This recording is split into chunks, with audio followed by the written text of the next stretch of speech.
तो दोस्तों, क्योंकि रिश्तों के भी रूप बदलते हैं कि आज के एपिसोड की शुरुआत होती है वृंदा से, जो अक्षय, माधवी और टिम्सी के सामने प्यार और रिश्तों को लेकर अपनी बात समझा रही होती है। वृंदा टिम्सी को समझाती है कि अगर कोई लड़का सिर्फ इसलिए दूसरे लड़के से लड़ रहा है क्योंकि उसने टिम्सी से बात की, तो इसे उसकी हिफाजत या प्यार नहीं कहा जा सकता। वो असल में टिम्सी पर अपना अधिकार जताने की कोशिश कर रहा है। यही सारी बातें थोड़ी दूर पर खड़ा कार्तिक भी सुन चुका होता है।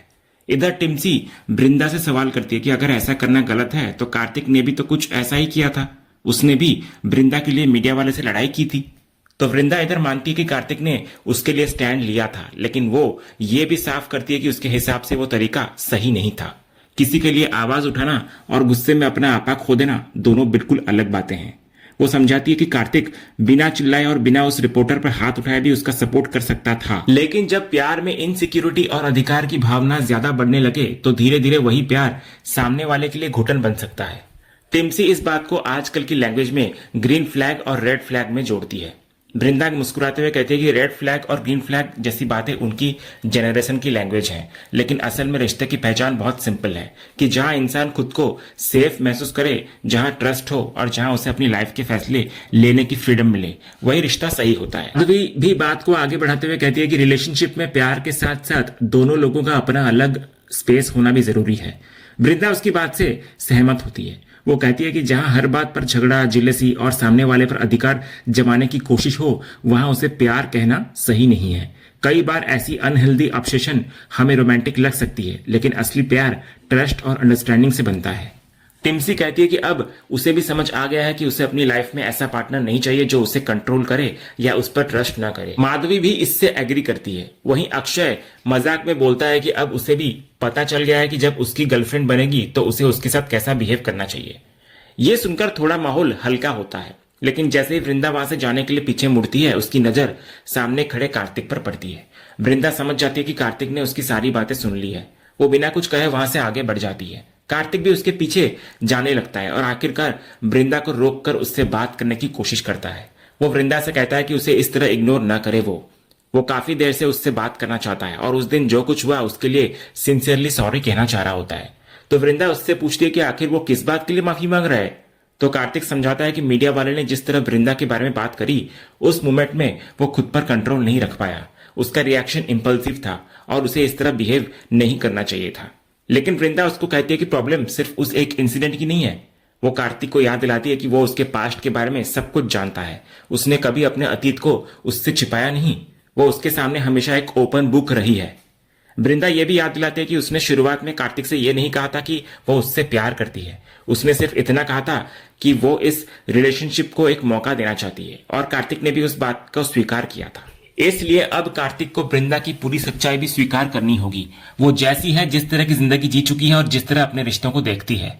वृंदा साफ कहते हैं कि उस दिन मीडिया के सामने कार्तिक ने जिस तरह रिएक्ट किया, उससे उसे प्रोटेक्टेड महसूस नहीं हुआ, बल्कि उल्टा वो डर गई। कार्तिक कहता है कि वो उसकी बात समझने की कोशिश कर रहा है, लेकिन वृंदा उसके सामने अपनी सबसे बड़ी इनसिक्योरिटी रख देती है। वो कहती है कि आज उसकी लाइफ में सबसे बड़ा डर यही है, कहीं उसको फिर से एक और अंगद का सामना न करना पड़े। कार्तिक तुरंत उसको भरोसा दिलाने की कोशिश करता है कि वो अंगद जैसा नहीं है, लेकिन वृंदा के लिए सिर्फ ये कहना काफी नहीं होता। वो कहती है कि वो कैसे यकीन करे जब कार्तिक का बिहेवियर भी कुछ सिचुएशंस में अंगद जैसा दिखाई देने लगा है। अंगद भी इनसिक्योर होता था, उसे भी जेलसी होती थी, और उसकी उसी इनसिक्योरिटी ने सिर्फ उनका रिश्ता नहीं तोड़ा था, बल्कि कई लोगों की जिंदगी बदल दी थी। वृंदा कहती है कि वो अपनी लाइफ में ऐसा इंसान नहीं चाहती जो हर सिचुएशन को जेलसी और एंगर के नजरिए से देखे। वो कार्तिक से कहती है कि अभी भी वक्त है, उसे एक बार फिर से इस रिश्ते के बारे में सोचना चाहिए, क्योंकि वो अपने इतिहास को दोहराना नहीं चाहती। वो साफ शब्दों में कहती है कि वो अपनी लाइफ में एक और अंगद को बिल्कुल नहीं चाहती। इतना बोलकर वृंदा वहां से चली जाती है। कार्तिक वहीं खड़ा रह जाता है और उसकी बातें उसके दिमाग में घूमती रहती हैं। लेकिन कार्तिक से थोड़ी दूर पर अंगद भी वहीं मौजूद होता है, जिसने वृंदा की पूरी बात सुन ली होती है। उधर मुन्नी, सुप्रिया और सलोनी भी इस बातचीत को सुन चुकी होती हैं। मुन्नी को महसूस होता है कि वृंदा बाहर से नॉर्मल दिखने की कितनी भी कोशिश कर ले, लेकिन अंगद के साथ जो कुछ हुआ था उसका दर्द अभी भी उसके अंदर कहीं ना कहीं जिंदा है। वो मानती है कि वृंदा के पुराने जख्म पूरी तरह भरे नहीं है। अगले सीन में पूरा परिवार घर पर एक साथ बैठा होता है।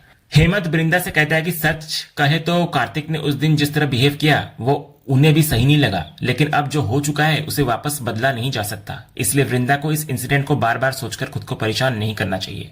मुन्नी भी कहती है कि कार्तिक को उस सिचुएशन को ज्यादा पेशेंस के साथ हैंडल करना चाहिए था, क्योंकि वहां परिवार के छोटे बड़े सभी लोग मौजूद थे और सबने वो इंसिडेंट देखा था। ऋतिक भी कार्तिक का बचाव करते हुए कहता है कि हाँ, उसने ओवररिएक्ट किया, लेकिन गुस्से में कई बार इंसान ऐसी गलती कर बैठता है। जरूरी नहीं है कि उसके पीछे किसी को हर्ट करने की इंटेंशन रही हो।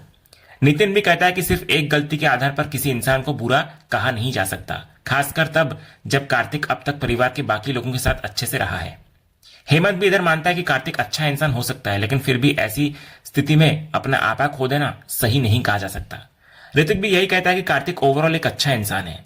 तभी वृंदा अपनी बात रखती है। वो कहती है कि उसे पता है कि उस सिचुएशन में कार्तिक को गुस्सा क्यों आया होगा। वो कहती है कि मीडिया वालों ने भी गलत तरीके से बात कही थी, लेकिन समस्या यह है कि कार्तिक अपने एंगर को कंट्रोल नहीं कर पाया। वृंदा को सबसे ज्यादा चिंता इस बात की है कि उसके बच्चे इस तरह के बिहेवियर को देखकर क्या सीखेंगे। वो कहती है कि उसके बच्चे पहले ही लाइफ में बहुत कुछ सह चुके हैं और वो नहीं चाहती कि उनके सामने दोबारा ऐसा माहौल बने जहां गुस्सा और एग्रेशन नॉर्मल लगे। तभी सुप्रिया वृंदा को पूछती है कि अगर वो खुद कार्तिक की जगह होती और अपने पार्टनर को किसी दूसरी औरत के साथ लिफ्ट में अकेले देखती, ऊपर से इतने मीडिया वाले उस बारे में बातें करते, तो क्या उसे बिल्कुल गुस्सा नहीं आता। तो वृंदा साफ बोल पड़ती है कि वो ऐसी स्थिति में भी ट्रस्ट को इंपॉर्टेंस देती। सुप्रिया कहती है कि कार्तिक को तो वृंदा पर भरोसा है, लेकिन एवी के मन में क्या चल रहा है ये कौन जानता है। वो कहती है कि शायद सभी पुरुष ऐसे ही रिएक्ट करते हैं, लेकिन वृंदा इस बात से बिल्कुल एग्री नहीं करती। वो कहती है कि सभी आदमी एक जैसे नहीं होते। उसने हमेशा इसी बात पर भरोसा किया है, लेकिन अगर किसी रिश्ते में उसे हर बार अपने कैरेक्टर की सफाई देनी पड़े, हर स्थिति में खुद को सही साबित करना पड़े और बार बार ये बताना पड़े कि उसने कुछ गलत नहीं किया, तो ऐसा रिश्ता वो नहीं चाहती। ये सुनकर हेमंत भी चौंक जाता है कि वृंदा ऐसा क्यों कह रही है। तो वृंदा साफ कर देती है कि वो ऐसे इंसान से शादी नहीं करना चाहती जिसके सामने उसे बार बार अपना कैरेक्टर सर्टिफिकेट देना पड़े।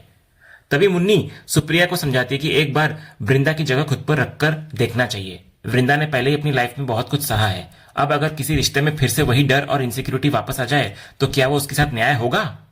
मुन्नी ये भी मानती है कि कार्तिक वृंदा से बहुत प्यार करता है, लेकिन सवाल यह है कि क्या वृंदा को उस प्यार की कीमत अपने सुकून से चुकानी पड़ेगी। इसके बाद वृंदा सबके सामने अपनी सबसे साफ बात रखती है। वो कहती है कि सच तो यह है कि उसे कभी किसी चीज की जरूरत नहीं है। वो अपने परिवार और बच्चों के साथ बहुत खुश है। उसका काम उसकी पहचान है। वो सिर्फ सोसाइटी के प्रेशर में शादी करने के लॉजिक को भी नहीं मानती। वृंदा समझाती है कि कोई लड़की किसी पुरुष का हाथ सिर्फ इसलिए नहीं थामती कि वो बाद में उसकी फ्रीडम छीन ले या उसकी जिंदगी मुश्किल बना दे। एक सही लाइफ पार्टनर वही होता है जो मुश्किलों को कम करे, अकेलापन दूर करे और जिंदगी में खुशियां लेकर आए। लेकिन जिस रिश्ते में ट्रस्ट से ज्यादा डर, रेस्पेक्ट से ज्यादा कंट्रोल और सुकून से ज्यादा इनसिक्योरिटी हो जाए, वहां फिर उस रिश्ते की खूबसूरती ही खत्म हो जाती है। इतना बोलकर वृंदा वहां से चली जाती है। अगले सीन की शुरुआत होती है अंगद से, जो अपनी बाइक पर अकेला जा रहा होता है, लेकिन उसके चेहरे पर साफ दिखाई दे रहा होता है कि उसके दिमाग में कुछ चल रहा है। बार बार उसके कानों में वृंदा की कही हुई वही बात गूंज रही होती है कि वो अपनी लाइफ में दोबारा अंगद जैसी सिचुएशन नहीं चाहती। अंगद कुछ दूर जाकर अचानक बाइक रोक देता है। वो एक बार में जाता है और बैठकर शराब का ग्लास मांगता है। जैसे वो उसे पीने लगता है, तभी पीछे से एक आवाज आती है, क्या उसने फिर से पीना शुरू कर दिया। अंगद तुरंत सामने देखता है। उसे कुछ पल के लिए वृंदा दिखाई देती है। वृंदा उसको इधर रोकने के बजाय जैसे उसे चैलेंज करते हुए कहती है कि अगर पीनी ही है तो पी ले। वो उसे याद दिलाती है कि इसी शराब ने पहले ही उनकी जिंदगी को बर्बाद किया था, फिर भी अंगद दोबारा उसी रास्ते पर क्यों जाना चाहता है। अंगद के हाथ से यह सुनकर ग्लास छूट जाता है और जमीन पर गिरकर टूट जाता है। वो हैरानी से ऊपर देखता है, लेकिन सामने वृंदा अब नहीं होती। वहां सिर्फ वेटर खड़ा होता है, जो अंगद से पूछता है कि कहीं ग्लास लगने से उसे चोट तो नहीं लगी। अंगद खुद को संभालते हुए कहता है कि वो ठीक है और इसके बाद एक और ड्रिंक ऑर्डर करता है। लेकिन अंगद को यह पता नहीं होता कि मिताली भी उसी जगह मौजूद होती है। मिताली की नजर अचानक अंगद पर पड़ती है। वो दूर से उसको देखकर चौंक जाती है और उसके मन में सवाल उठता है कि कहीं सामने बैठा आदमी सच में अंगद तो नहीं है। अंगद इधर दूसरी तरफ मुंह करके बैठा होता है, इसलिए मिताली को उसका चेहरा ठीक से दिखाई नहीं दे रहा होता, लेकिन साइड प्रोफाइल देखकर उसका शक और गहरा हो जाता है। वहीं अंगद ड्रिंक पी रहा होता है और उसके सामने लगे मिरर में मिताली उसको साफ दिखाई दे जाती है।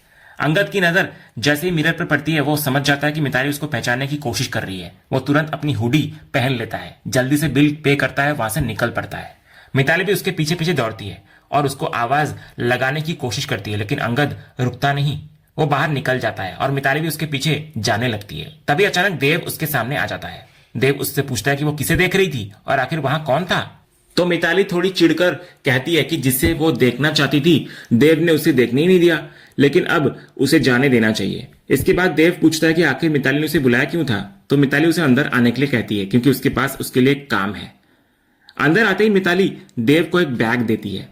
बैग देखते ही देव काफी खुश नजर आता है। उसे लगता है कि मिताली उसके लिए वही कोरियन शीट मास्क लेकर आई है जिसकी उसने उससे बात की थी। लेकिन जैसे ही देव बैग खोलता है उसके होश उड़ जाते हैं। बैग के अंदर एक साड़ी होती है। देव हैरान होकर उसको देखता है। उसे समझ नहीं आता कि मिताली उसे साड़ी क्यों दे रही है। वो मजाक में अपनी स्किन केयर वाली हैबिट्स का हवाला देते हुए साफ कर देता है कि उसका मतलब ये नहीं है कि वो साड़ी पहनने लगा है। वो हैप्पीली मैरिड है, सलोनी के साथ खुश है और उसका बच्चा भी है। तो मिताली उसे उसकी ये सारी सफाई बंद करने को कहती है और बताती है कि ये साड़ी उसके लिए नहीं है। असल में ये साड़ी कार्तिक तक पहुंचानी है उसे। मिताली देव को समझाती है कि उसे कार्तिक के लिए बहुत बुरा लग रहा है। कार्तिक वृंदा को इतना पसंद करता है और अभी दोनों के बीच जो नाराजगी चल रही है वो उसे बिल्कुल अच्छी नहीं लग रही है। इसलिए वो चाहती है कि देव ये साड़ी कार्तिक तक पहुंचाए ताकि कार्तिक इसे वृंदा को गिफ्ट कर सके। देव को मिताली की यह अचानक बदली हुई सोच सस्पिशियस लगती है। उसे लगता है कि कहीं मिताली ने कुछ ज्यादा तो नहीं पी लिया या फिर उसके दिमाग में कोई नया प्लान तो नहीं चल रहा। वो मिताली से साफ साफ पूछता है कि असल में वो करने क्या वाली है। तो मिताली अपनी बात को पूरी तरह जेन्युइन दिखाते हुए कहती है कि वो सच में कार्तिक और वृंदा को एक साथ देखना चाहती है और इसलिए ये कोशिश कर रही है। वो देव को याद दिलाती है कि वो भी तो यही चाहता है ना कि वृंदा और कार्तिक एक हो जाएं। इसलिए अब देव को बस किसी भी तरह ये साड़ी कार्तिक तक पहुंचानी होगी। अगले सीन में वृंदा अपने कमरे में सोने की कोशिश कर रही होती है लेकिन उसके दिमाग में दिन भर की बातें घूम रही होती है, खासकर सुप्रिया की कही हुई बात कि शायद सारे मर्द एक जैसे होते हैं।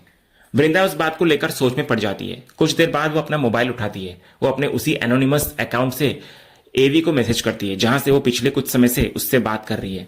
वो सिर्फ हेलो लिखती है। कुछ ही देर में एवी का भी रिप्लाई आ जाता है। वृंदा फिर पूछती है कि क्या उसने उसे डिस्टर्ब तो नहीं किया।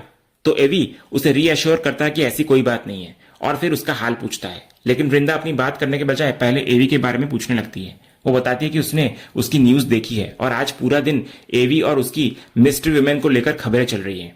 एवी हल्के अंदाज में कहता है कि पहले वो अपनी म्यूजिक की वजह से न्यूज में रहता था लेकिन अब पता नहीं किन किन वजहों से उसका नाम न्यूज में आने लगा है। वृंदा फिर सीधे उसी बात पर आ जाती है जिसने उसके मन में सबसे ज्यादा सवाल खड़ा किया है। वो पूछती है कि उसकी मिस्ट्री वुमेन वाली वीडियो इतनी वायरल हो गई है तो क्या उस खबर में सचमुच कोई सच्चाई है।